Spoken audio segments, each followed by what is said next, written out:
책으로 배우는 투자, 어려운 투자, 재테크, 경제 책들을 핵심만 콕 집어서 요약해드립니다.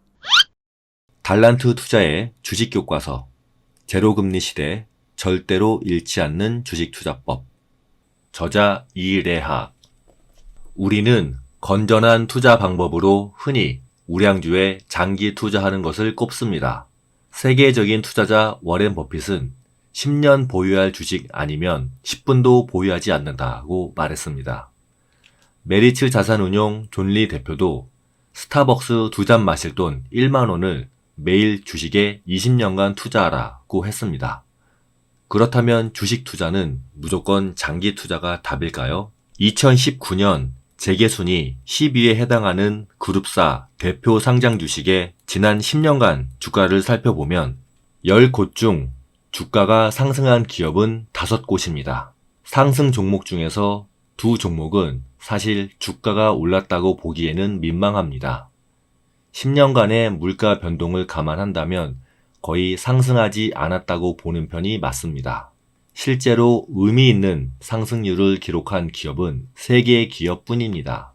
그냥 중소기업에 투자한 것도 아니고 대한민국을 대표하는 기업 10곳에 10년 투자했을 때의 결과입니다. 여기에서 알 수 있는 것은 우량주는 대기업이 아니라는 것입니다. 앞서 존경하는 투자 대가들의 격언 역시 주식은 무조건 장기 투자라는 것이 아닙니다. 그보다는 장기 투자할 기업을 잘 고르는 것이 핵심입니다. 상장 기업은 분기마다 사업 보고서를 제출합니다. 사업 보고서를 통해 상장 기업들의 실적을 확인할 수 있죠. 그런데 분기와 반기 보고서는 분기, 반기 마감 후 45일 이내에 제출합니다. 제출 기한이 45일일 뿐 실제 제출은 마감일에 몰립니다. 투자자 입장에서 상장사들의 경영 성과를 확인하는 시점이 너무 늦다는 문제가 있습니다. 따라서 기업들은 사업 보고서를 제출하기에 앞서 잠정 실적 공시를 발표합니다. 잠정 실적 공시란 손익계산서를 작성하기 전 중요한 내용만 잠정 집계하여 투자자들에게 알리는 제도입니다. 의무사항은 아니기 때문에 자율 공시에 해당합니다. 삼성전자의 경우 매분기 마감 후 10일 이내에 잠정 집계한 실적을 발표합니다. 잠정 실적 공시는 연결과 개별 2가지로 나뉩니다. 관심 종목의 실적을 분석할 때는 매출액과 영업이익을 중심으로 봐야 합니다. 매출액과 영업이익 둘 중 무엇이 중요한지는 해당 기업의 유형에 따라 다릅니다. 새로운 산업에서 가파르게 성장하는 성장기 기업의 경우 영업이익 성장률에 비해 매출액 성장률이 중요합니다. 해당 기업은 공격적인 영업 전략으로 시장 점유율을 끌어올리는 것이 목표입니다. 때문에 마케팅 비용 등 판매 관련 비용이 크게 발생하면서 수익성이 악화될 수 있습니다. 이런 기업을 영업이익이 저조하다고 해서 실적 부실주라고 판단할 수는 없겠죠? 다만 이 같은 성장 기업은 상장사보다 비상장사에 많습니다. 따라서 영업이익 증가율이 중요한 상장 기업이 더 많다고 볼 수 있습니다. 영업이익 1000% 증가보다 영업이익 20% 증가가 더 좋은 이유. 어느 기업의 영업이익률이 1000% 증가했다면 이 회사는 과연 실적 우량주로 투자할 만한 회사일까요? 영업이익 증가율이 극단적으로 높은 회사는 발표 시점의 실적이 잘 나왔다기보다는 비교 시점의 실적이 너무 낮게 나왔기 때문일 가능성이 있습니다. 따라서 그 비교 시점의 실적을 반드시 확인해 봐야 합니다. 투자자들은 이처럼 증가율에 현혹되어서는 안 됩니다. 증가율보다 중요한 것은 규모입니다. 극단적인 기저효과 때문에 실적이 크게 증가하는 기업을 덥석 사버리는 우를 범하면 안 됩니다. 기저효과가 크게 발생하는 기업은 경기 민감형 기업이나 시가총액이 매우 작은 소형주일 가능성이 높습니다. 실적 우량주는 엄청난 실적 증가율을 기록하는 종목보다는 일정한 규모 이상의 영업이익을 꾸준히 성장시키는 기업입니다. 영업이익 성장률도 극단적으로 높은 수치보다는 2자릿수 이상의 성장률을 꾸준히 유지하는 기업이 더 좋습니다. 왜 어닝 서프라이즈에도 주가가 하락할까?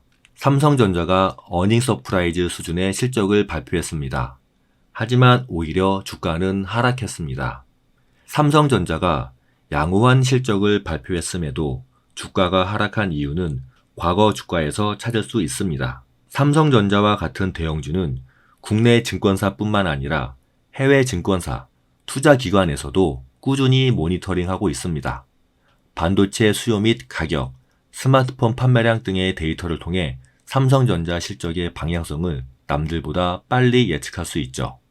따라서 삼성전자의 실적이 잘 나올 것을 예상하고 실적 발표 전부터 꾸준히 매수했을 가능성이 있습니다. 실제 실적이 잘 나오면 팔아치워 차익을 실현할 목적으로 말입니다. 다만 개인 투자자는 이 같은 단기 매매에 휘둘릴 필요가 없습니다. 실적이 잘 나왔고 앞으로도 전망이 밝은 기업이라면 꾸준히 투자하는 것이 장기적으로 더 좋은 성과를 가져다 줍니다. 어떤 투자자라도 상장사의 지분을 5% 이상 보유하면 공시를 하게 되어 있습니다.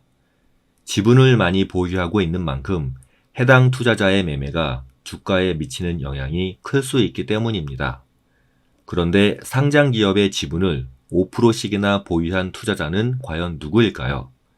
아무리 소형주라고 해도 시가총액이 1,000억 원이 넘습니다. 1,000억 원에 5%면 50억이죠. 이렇게 한 회사 주식을 많이 보유한 투자자는 대부분 그 회사의 최대 주주나 기관 투자자일 가능성이 높습니다. 특정 종목을 5% 이상 보유한 기관 투자자는 주로 펀드를 운용하는 자산운용사나 고객들의 계좌를 운용하는 투자 일임 회사입니다. 가끔 외국계 유명 헤지펀드들도 국내 회사 지분을 5% 이상 보유하기도 합니다. 따라서 기관 투자자들의 지분 공시 내역을 잘 살펴보면 괜찮은 종목을 비교적 쉽게 발굴할 수 있습니다. 기관 투자자가 보유한 종목은 전자 공시 시스템에 접속한 후 메뉴에 최근 공시, 그 다음에 5% 임원 보고 메뉴를 통해서 접근하면 그날 제출된 상장사의 지분 공시를 확인할 수 있습니다. 기관 투자자의 지분 확대 및 지분 축소는 펀드 자금의 유출입과도 관계가 있습니다. 고객들이 펀드에 가입하면 자금이 신규로 유입되기 때문에 기관 투자자는 보유 주식의 지분을 늘려야 합니다. 반대로 펀드에 환매가 발생하면 주식을 팔아치울 수밖에 없죠. 따라서 기관 투자자의 매매를 무조건 투자 대상의 매력도와 연계하는 것은 적절치 않습니다. 기관 투자자가 지분을 20% 보유한 주식과 이제 막 5% 이상 보유한 주식이 있습니다. 둘 중 투자 매력도가 높은 주식은 무엇일까요? 다른 조건이 같다면 투자자는 최근 기관 투자자가 5% 이상을 보유한 기업에 주목하는 것이 좋습니다. 기관 투자자가 특정 종목의 지분을 20%나 보유했다는 것은 앞으로 살 가능성보다 팔 가능성이 더 높다는 의미입니다. 기관 투자자는 해당 기업의 최대 주주가 될 생각이 없기 때문입니다. 달란트 투자의 주식 교과서, 제로금리 시대 절대로 잃지 않는 주식 투자법.